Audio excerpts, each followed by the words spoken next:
Captain Sarah Mitchell had heard every joke about female Marines at least twice.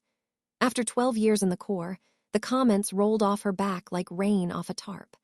But this particular afternoon at Camp Lejeton, North Carolina, she wasn't expecting to become the punchline in front of the entire tactical operations briefing. The room was packed with officers preparing for joint training exercises.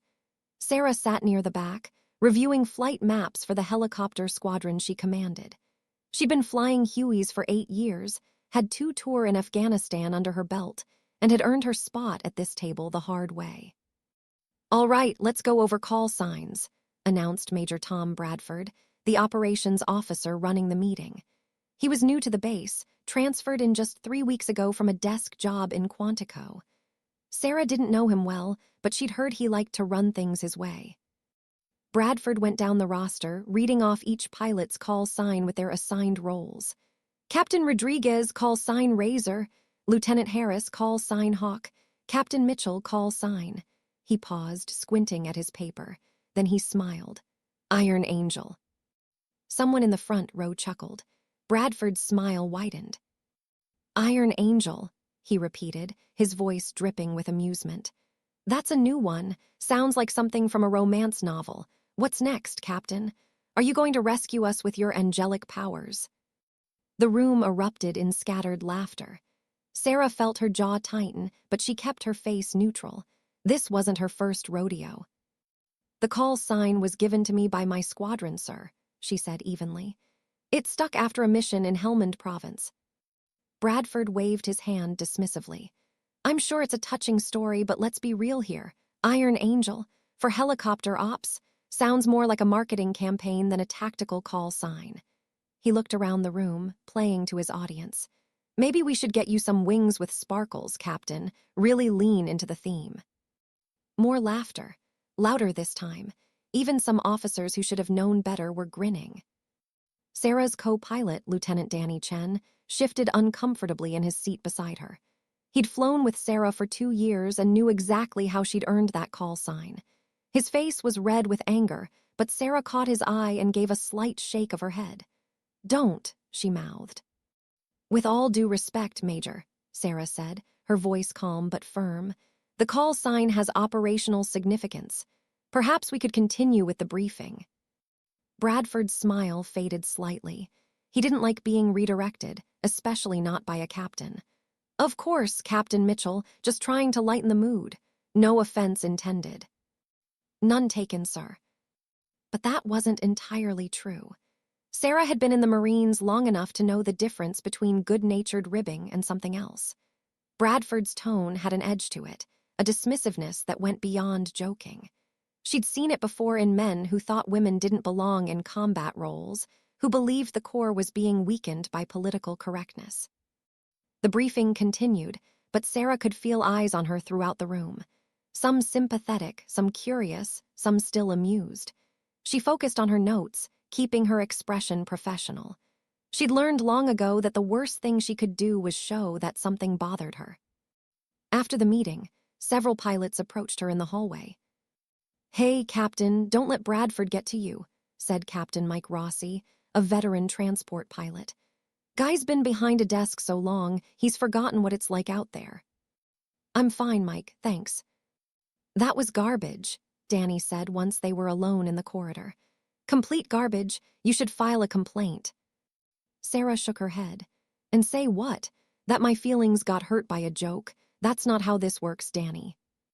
It wasn't just a joke. He was undermining you in front of the whole operations staff. Maybe, or maybe he's just an idiot who doesn't know any better. Sarah stopped walking and turned to face her co-pilot. Listen, I didn't get this far by running to file complaints every time someone made fun of me. Bradford's new here. He doesn't know me, doesn't know my record. Let him think what he wants. Danny frowned. And when he keeps thinking it, when he starts making decisions based on that attitude? It was a fair question, and one Sarah had been asking herself. Bradford would be overseeing operations assignments for the next training cycle. If he genuinely believed she wasn't up to the task, it could mean being sidelined, given easier assignments, or worse, grounded altogether while the men got the important missions. Then we prove him wrong, Sarah said. "Same way we always do." That evening, Sarah sat in her small base quarters, looking at the photograph on her desk. It showed her standing in front of her helicopter in Afghanistan, flanked by her crew. The helicopter's nose art displayed an angel with iron wings, fierce and protective. Below it, the words "Iron Angel" were painted in bold letters. She remembered the day that photo was taken. It was 3 days after the mission that had earned her the call sign. 3 days after she'd flown through a sandstorm and enemy fire to evacuate 17 wounded Marines from a position that was being overrun. The weather was so bad that every other pilot had refused to fly. Command had called it a suicide mission. But Sarah had gone anyway. With Danny beside her and her crew chief manning the guns, she'd navigated by instinct and instruments through visibility so poor she could barely see her own rotor blades. They'd landed in a hot zone, loaded the wounded while taking fire, and fought their way back through the storm. Every single Marine had survived. Her squadron commander had called her an angel made of iron. The name stuck. Sarah picked up the photograph, studying the younger version of herself smiling in the Afghan sun. That woman had been through hell and come out stronger. She wasn't about to let some desk officer with an attitude problem shake her confidence now. Her phone buzzed with a text from Danny. "Heard through the grapevine that Bradford's planning something big for the exercises. Wants to test all the pilots under pressure.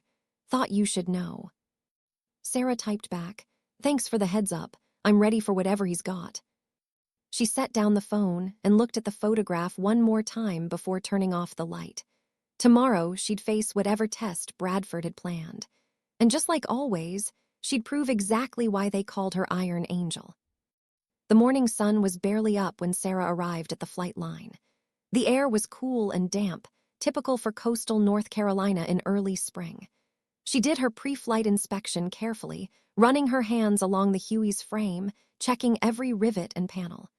Her crew chief, Sergeant Marcus Webb, was already there, doing his own checks. "Morning, Captain," Marcus said. "Heard we're in for something special today." "So they say. You ready?" "Always, ma'am." The training exercise briefing was scheduled for 0600 hours. Sarah walked into the ready room to find it already filled with pilots. Major Bradford stood at the front with a large tactical map displayed on the screen behind him. "Good morning, people," Bradford began. "Today we're running a scenario that will test your skills under adverse conditions. We've designed this to separate the competent pilots from the exceptional ones." He clicked a remote, and the map zoomed in on a section of terrain about 40 miles inland. It was dense forest, crossed by a river and dotted with small clearings. "The scenario is a medical evacuation. We have simulated casualties at multiple locations. Weather conditions will be marginal, low ceiling, reduced visibility. Each team will be given coordinates and a time window. Your job is to extract the casualties and deliver them to the field hospital as quickly and safely as possible." Sarah studied the map. She knew that area. The terrain was challenging even in good weather, with unpredictable wind patterns caused by the river valley. In poor visibility, it would be genuinely dangerous. "Now, here's the twist," Bradford continued, and Sarah noticed the slight smile on his face. "Each team will be flying with reduced instrumentation. We're simulating equipment failure. You'll be relying primarily on visual navigation and basic instruments." A murmur went through the room. This was beyond standard training. This was deliberately difficult. "Captain Mitchell," Bradford said, his eyes finding her in the group. "Since you have such an impressive call sign, why don't you take the first slot? Consider it an opportunity to show us all why they call you Iron Angel." The room went quiet. Everyone understood what was happening. Bradford was singling her out, giving her the hardest position. The first pilot in would have no one else's experience to learn from, no knowledge of how the conditions were actually playing out. "Happy to lead, sir," Sarah said without hesitation. Danny caught her eye, concerned, but she gave him a small nod. They'd flown through worse than this. An hour later, Sarah was strapped into the pilot's seat with Danny beside her. Marcus and the medical team were secured in the back. As promised, several of their navigation instruments had been disabled. She had basic altitude, heading, and airspeed, nothing more. "Iron Angel, you're cleared for takeoff," the tower radioed. "Roger that, Iron Angel departing." The Huey lifted smoothly into the morning air.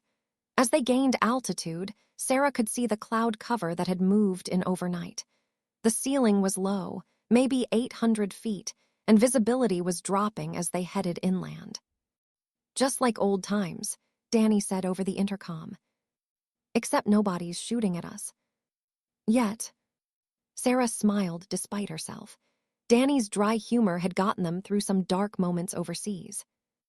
They flew toward the first set of coordinates, staying below the cloud deck. The ground beneath them was a blur of green forest.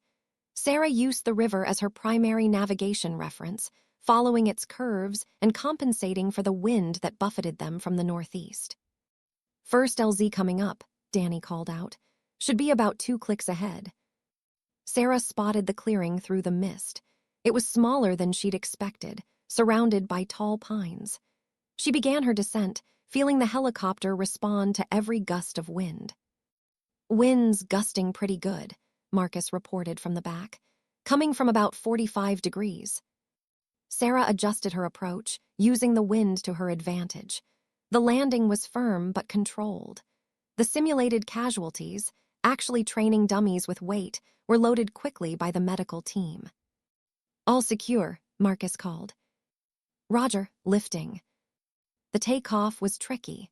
The wind had picked up, and the clearing was barely large enough to maneuver. Sarah could see tree branches bending close to the rotor wash. She increased collective gradually, feeling the Huey fight for altitude. They cleared the trees with about 10 feet to spare. The next 3 pickups went similarly, challenging but manageable. Sarah's hands worked the controls with practiced precision, making constant small adjustments to counter the wind and poor visibility. Sweat beaded on her forehead despite the cool air. On the 5th pickup, things got complicated. "Iron Angel, be advised," the radio crackled. "Weather deteriorating at your next LZ. Visibility dropping to near minimums. You are cleared to abort if conditions are unsafe." Sarah checked their position. They were 20 minutes from the field hospital with 4 casualties already aboard. The next LZ had 2 more. "What do you think?" she asked Danny. He studied the gauges and looked out at the thickening mist. "It's going to be tight, real tight." "Can we make it?" Danny was quiet for a moment. Then he said, "With you flying, yeah, I think we can." Sarah keyed the radio. "Iron Angel proceeding to LZ. Will assess on site." When they reached the coordinates, visibility was down to less than a quarter mile. The ceiling had dropped to maybe 500 feet. Sarah circled the area twice, looking for the clearing. "There," Danny pointed, 2 o'clock. Sarah saw it, a small opening in the forest, barely visible through the mist. It was even smaller than the previous sites, and the trees around it were swaying in the wind. In the back, Marcus leaned forward. "Captain, that's awful tight." "I know." Sarah began her descent, every sense focused.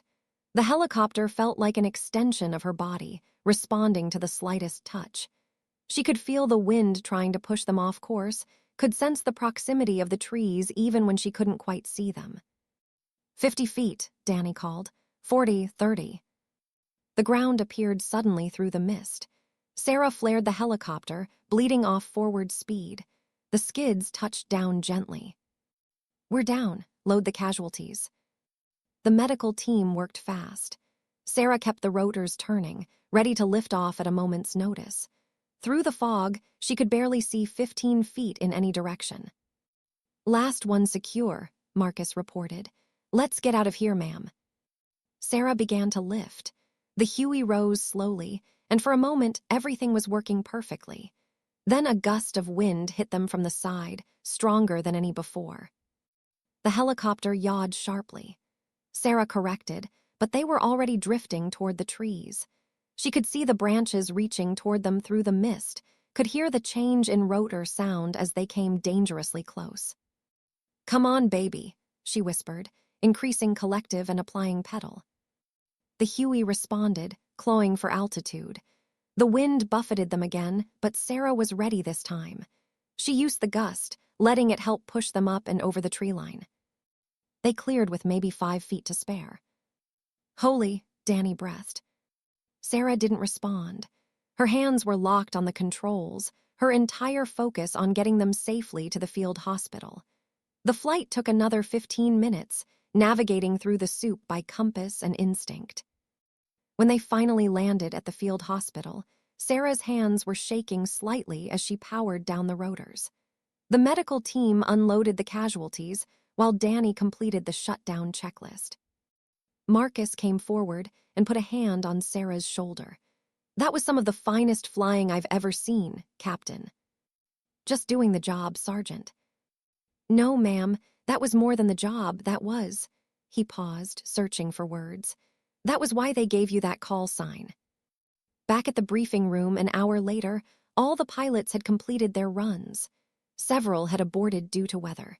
2 had completed partial missions. Only Sarah had brought back all 6 casualties within the time limit. Major Bradford stood at the front of the room, reviewing the results. His expression was unreadable. "Interesting day," he finally said. "Most of you performed adequately. Some of you exceeded expectations." His eyes found Sarah. "Captain Mitchell, that last pickup at LZ-5, that was outside safe parameters." "The mission was to retrieve all casualties, sir. Weather was within minimums when I made the decision to proceed." "Barely within minimums. Some might call that reckless." Sarah met his gaze steadily. "And some might call it necessary, sir. In a real situation, those would have been real Marines who needed real help. I wasn't going to leave them behind because it was difficult." The room was silent. Bradford stared at her for a long moment, his jaw tight. Sarah could see the calculation in his eyes. He'd wanted her to fail to prove his point about female pilots. But she hadn't failed. She'd done exactly what needed to be done. "Dismissed," Bradford said finally. "All of you, I'll have full evaluations tomorrow." As the pilots filed out, Captain Rossi fell into step beside Sarah. "You just made him look bad," he said quietly. "Wasn't trying to." "I know, but you did. And men like Bradford don't forget that." Sarah nodded slowly. She had a feeling this wasn't over. 3 days after the training exercise, Sarah was called into Major Bradford's office.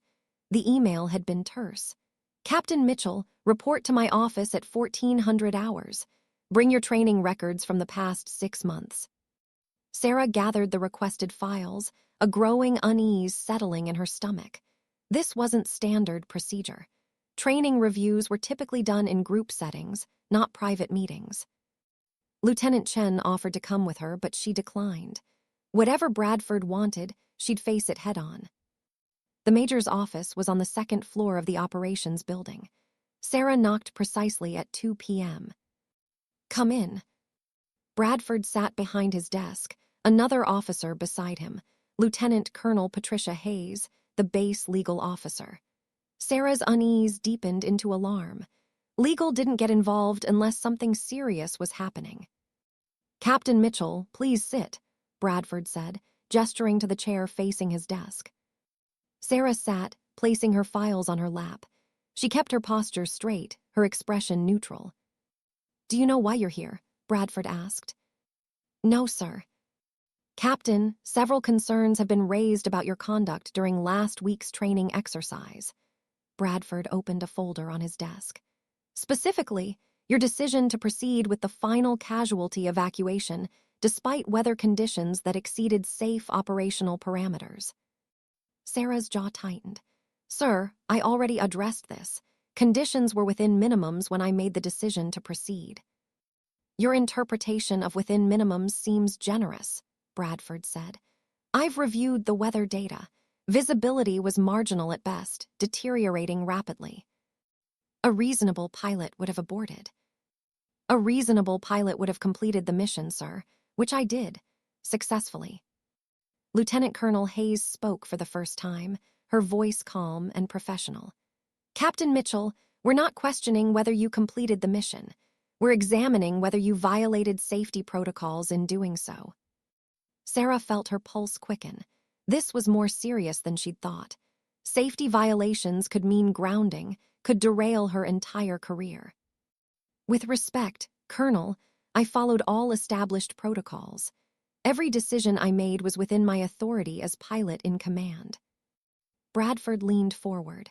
That's where we disagree, Captain. I believe you took unnecessary risks.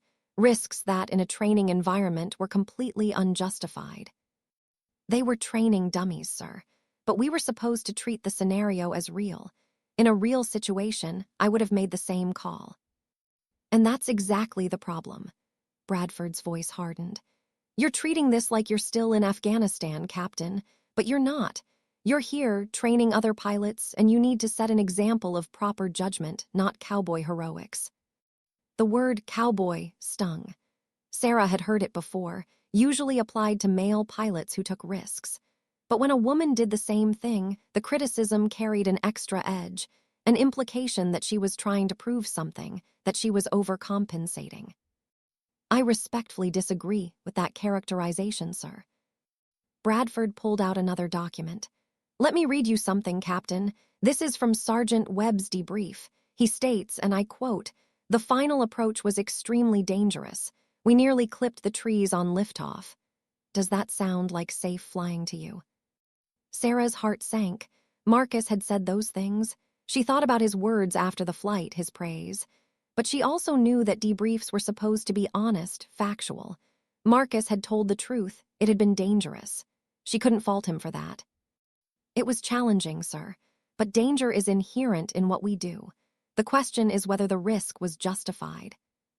In a training exercise, no, it wasn't. Lieutenant Colonel Hayes intervened again. Captain, we need to determine if this was an isolated incident or part of a pattern. That's why we asked for your training records. We want to review your flight history. Sarah handed over the files, feeling like she was handing over ammunition to be used against her. Hayes began flipping through them, her expression unreadable. I see several instances here where you've pushed boundaries, Hayes said. Night flights in marginal weather, low-altitude navigation exercises in challenging terrain.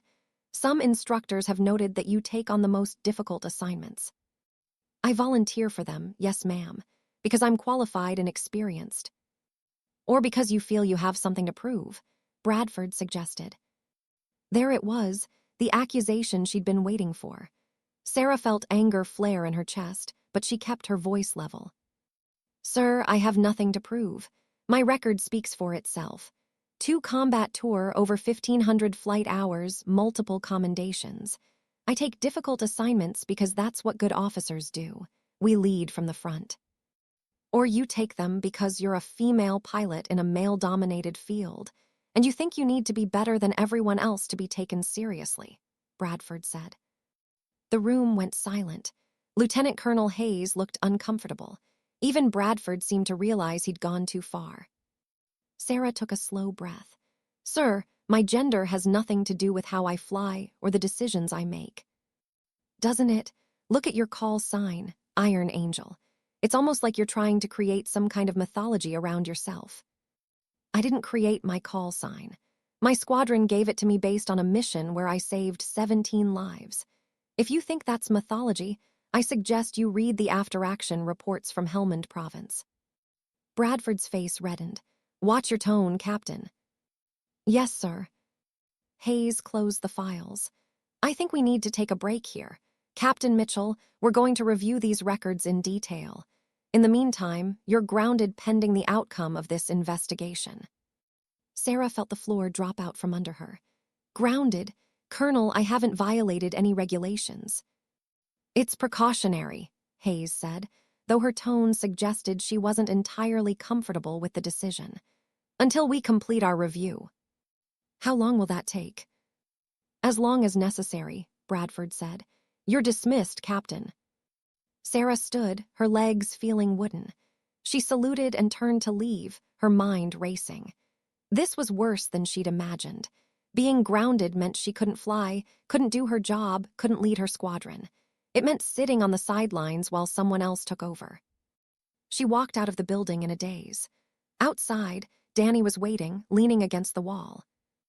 Well, he asked. I'm grounded. They're investigating me for safety violations. What? That's insane. Bradford thinks I took unnecessary risks during the exercise. Danny's expression darkened. He set you up.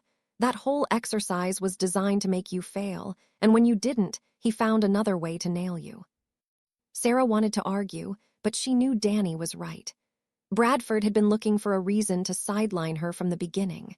The joke about her call's sign, the impossible test, and now this, it was all part of a pattern. What are you going to do? Danny asked. Sarah looked up at the clear blue sky, thinking about all the hours she'd spent up there, all the missions she'd flown, all the lives she'd saved. Being grounded felt like being caged. I'm going to fight this, she said, whatever it takes. That evening, Sarah sat in her quarters, reviewing every regulation, every protocol, every piece of documentation from her flight. She was looking for something, anything, that could help her case. Her phone rang. It was Captain Rossi. Hey, Sarah, heard about what happened. That's rough. Yeah. Listen, I wanted to give you a heads up.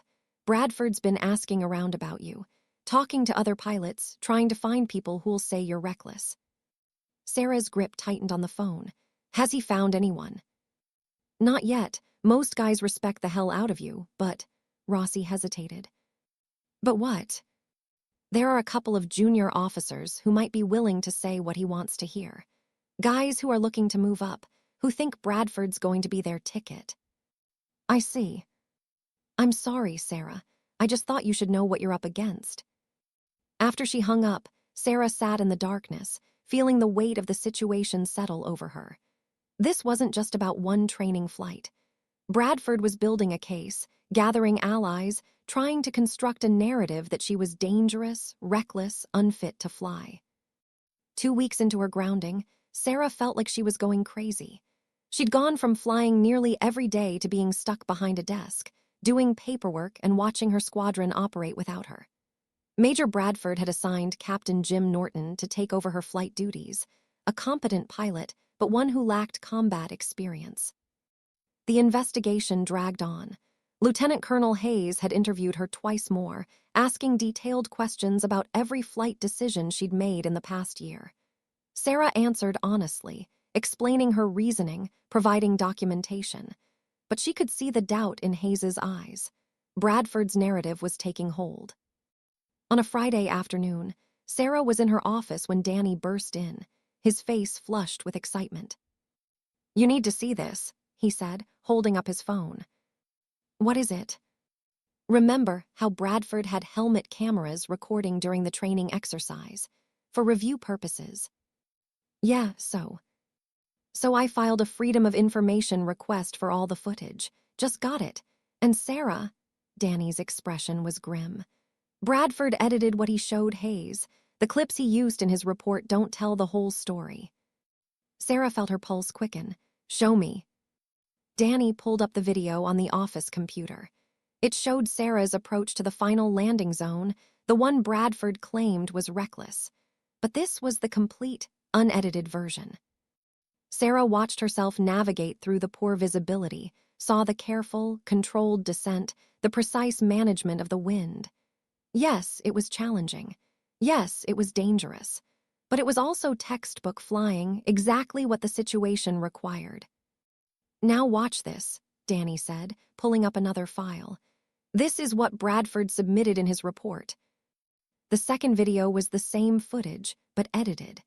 It showed only the moments when the helicopter yawed near the trees, making it look like Sarah had lost control. The careful setup, the recovery, the successful completion, all cut out.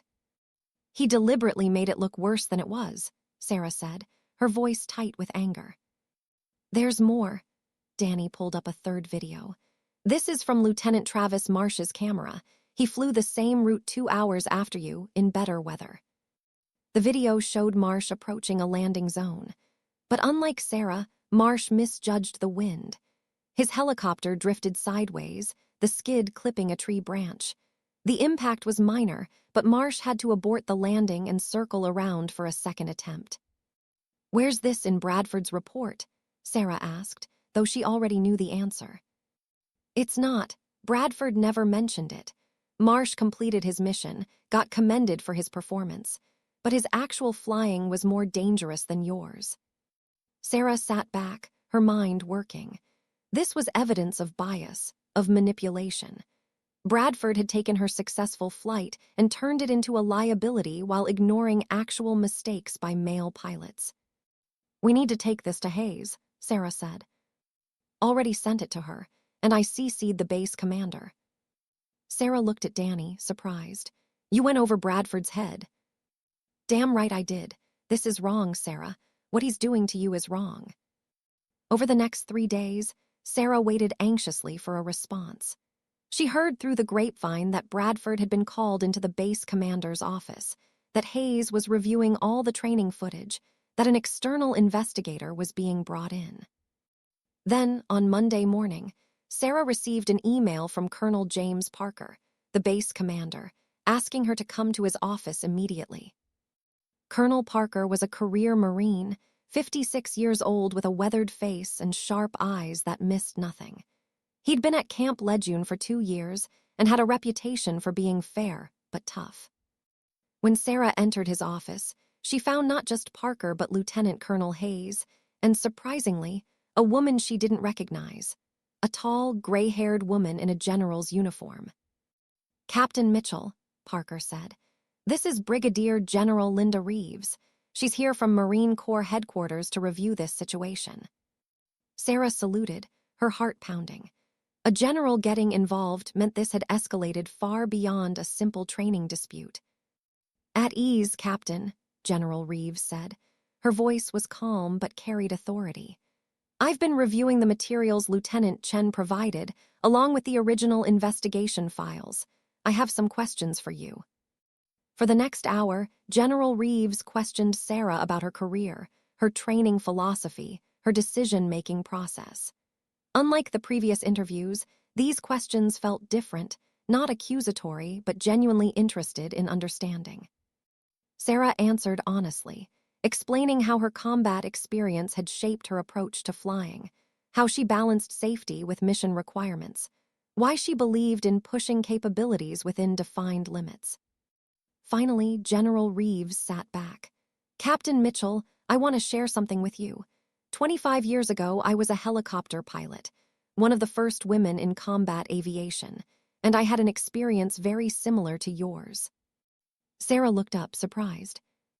"A male superior officer accused me of being reckless, of taking unnecessary risks. He used my gender against me, suggested I was trying to prove something."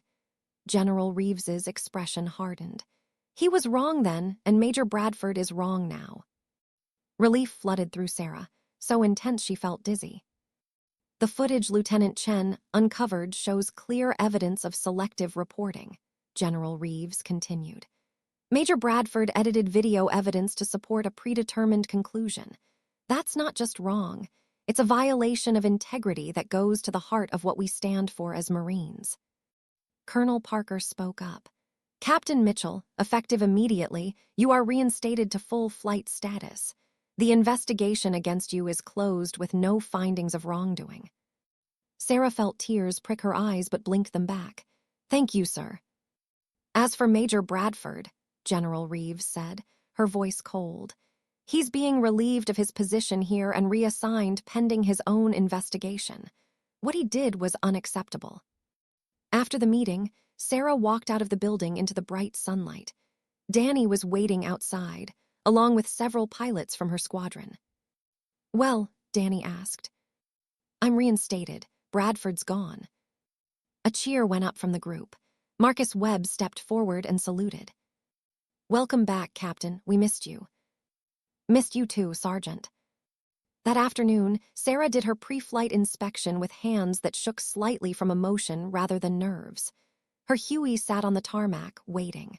The nose art, the Iron Angel, gleamed in the sun. She climbed into the pilot's seat, Danny beside her. As she went through the startup checklist, everything felt right again. The controls under her hands, the sound of the rotors spooling up, the sense of purpose that came from doing what she was meant to do. Iron Angel requesting clearance for takeoff, she radioed. Iron Angel, you're cleared. Welcome back. The helicopter lifted smoothly into the air, and Sarah felt the tension of the past weeks drain away. Below her, the base grew smaller. Above, nothing but open sky. Good to have you back in the seat, Danny said. Good to be back. But even as she flew, Sarah knew this victory was incomplete. Bradford might be gone, but the attitudes that had enabled his behavior remained. How many other female Marines were facing similar challenges? How many were fighting battles they shouldn't have to fight? As if reading her thoughts, Danny said, You know this is bigger than just you and Bradford, right? Yeah, I know. So, what are you going to do about it? Sarah thought about General Reeves's story, about the parallels across decades. Change was slow in the military, but it did happen. It happened when people spoke up, when they refused to accept the status quo. I'm going to make sure this doesn't happen to someone else, Sarah said. And in that moment, flying through the clear Carolina sky, she began to form a plan. 3 months after Bradford's removal, Sarah sat in a conference room at Marine Corps headquarters in Quantico, Virginia. Around the table were officers from across the Corps. Some she knew, many she didn't. General Reeves sat at the head of the table. Thank you all for coming, General Reeves said. We're here to discuss the implementation of a new training and oversight program designed to prevent gender-based discrimination in aviation units. Captain Mitchell, would you like to present? Sarah stood, clicking to the first slide of her presentation. Her hands were steady now, her voice confident. Over the past 3 months, I've interviewed 47 female pilots across all branches of service, Sarah began. What I found was disturbing but not surprising. Approximately 60% reported experiencing some form of gender-based discrimination in their careers. 30% reported being held to different standards than their male counterparts. And 12% reported facing investigations or disciplinary actions they believed were motivated by gender bias. The room was silent, officers taking notes, faces serious. Sarah clicked to the next slide. But I also found something else. In units with strong leadership, clear policies, and accountability measures, these incidents dropped dramatically. The problem isn't that women can't fly or can't serve. The problem is institutional, and institutional problems have institutional solutions. She spent the next 45 minutes outlining her proposed program. Mandatory training for all officers on gender bias, standardized evaluation criteria that couldn't be manipulated, third-party review of any disciplinary actions against female service members, and a reporting system that protected whistleblowers.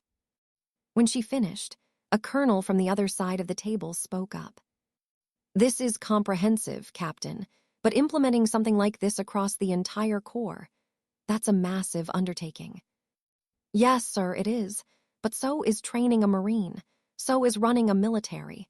We do massive undertakings every day because they're necessary. This is necessary. General Reeves nodded. I agree. I'm recommending we pilot this program at 3 bases, starting with Camp Lejeune. Captain Mitchell, I want you to lead the implementation. Sarah felt her breath catch. This was more than she'd hoped for. Yes, ma'am, I'd be honored. The meeting continued for another hour, ironing out details and timelines. By the end, Sarah had a mandate and resources to create real change. That evening, she called Danny with the news. They actually approved it, he asked, his voice excited. They did. We start next month. That's amazing, Sarah. You did it. But Sarah knew doing it was just beginning. Implementation would be hard. There would be resistance, skepticism, setbacks. Changing culture never happened overnight. Still, it was a start. The following week, Sarah was back at Camp Lejeune, preparing for a training flight with her squadron. As she walked across the tarmac, she noticed a group of junior Marines watching her, including 2 young women, likely fresh from flight school. One of them worked up the courage to approach. Excuse me, Captain Mitchell. We heard about what happened with Major Bradford, about what you're doing with the new program. Sarah stopped. Yes.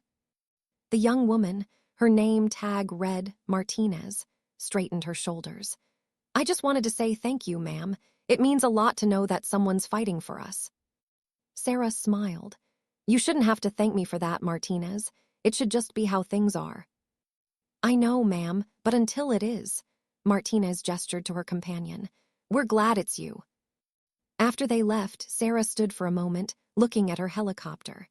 The Iron Angel nose art had been recently repainted, the colors bright and sharp.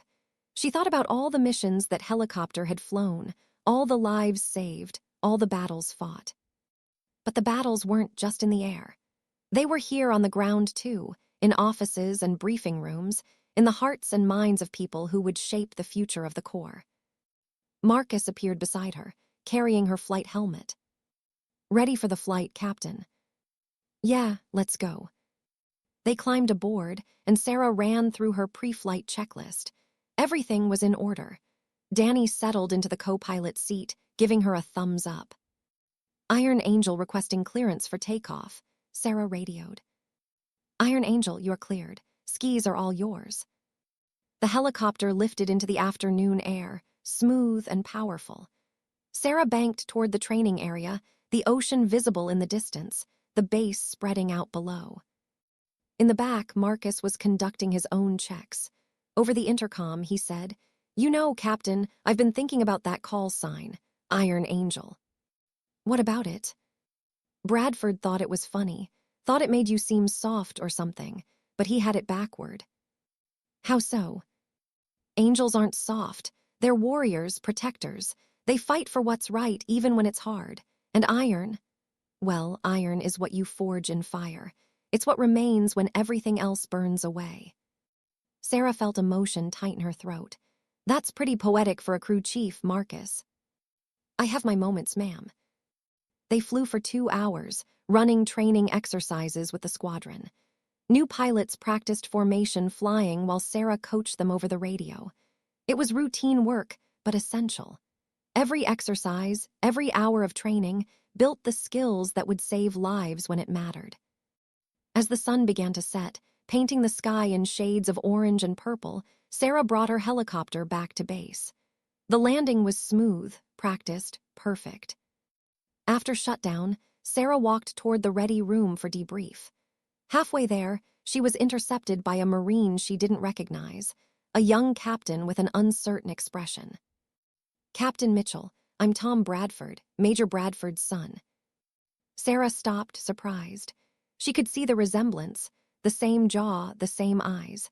But where the Major's expression had been hostile, this man looked genuinely remorseful. I wanted to apologize, he continued. For what my father did, it was wrong. I know that doesn't change anything, but I wanted you to know that not everyone in my family thinks like him. Sarah studied him for a moment. Did your father send you? No, ma'am, he doesn't know I'm here. We're not speaking right now, actually. Tom Bradford looked down. What he did made me realize some things about how I was raised, the attitudes I absorbed without questioning them. I'm trying to do better. That's all any of us can do, Sarah said. Try to be better than we were yesterday. Yes, ma'am, he hesitated. For what it's worth, what you're doing with the new program, it's important. It's necessary. After he left, Danny appeared at Sarah's side. Was that?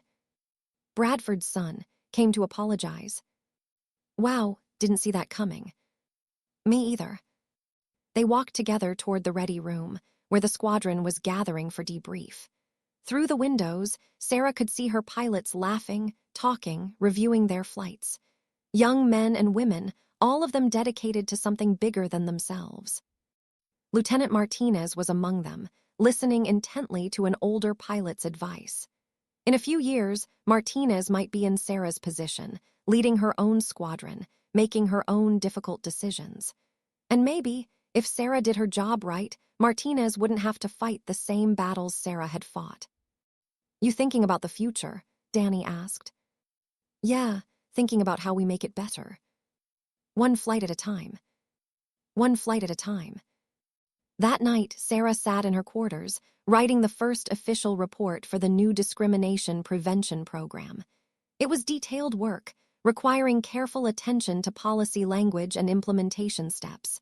But it was important work that mattered. Her phone buzzed with a text from General Reeves. "Saw your preliminary report. Excellent work, Captain. You're making a real difference." Sarah typed back, "Thank you, ma'am. Just trying to live up to the call sign." She set down the phone and looked at the photograph on her desk, the one from Afghanistan, standing in front of her helicopter with her crew. That seemed like a lifetime ago, but the lessons from those days still applied. Protect your people. Do what's right, even when it's hard. Never leave anyone behind. Those principles had guided her through combat. They'd guide her through this too. Sarah returned to her report, working late into the night. Outside, other helicopters returned from training flights, their running lights visible against the dark sky. The sound of rotors was a constant backdrop, a reminder of the mission that never stopped. Somewhere out there, young pilots were learning to fly. Young women were deciding whether to pursue aviation careers, whether they'd be welcomed, whether they'd have to fight for every inch of respect. Sarah was determined to make their path easier than hers had been. The Iron Angel wasn't just a call sign anymore. It was a promise, a commitment to protect those who came after, to forge a better future from the fires of the past. And Sarah Mitchell intended to keep that promise. One flight, one policy change, one changed mind at a time.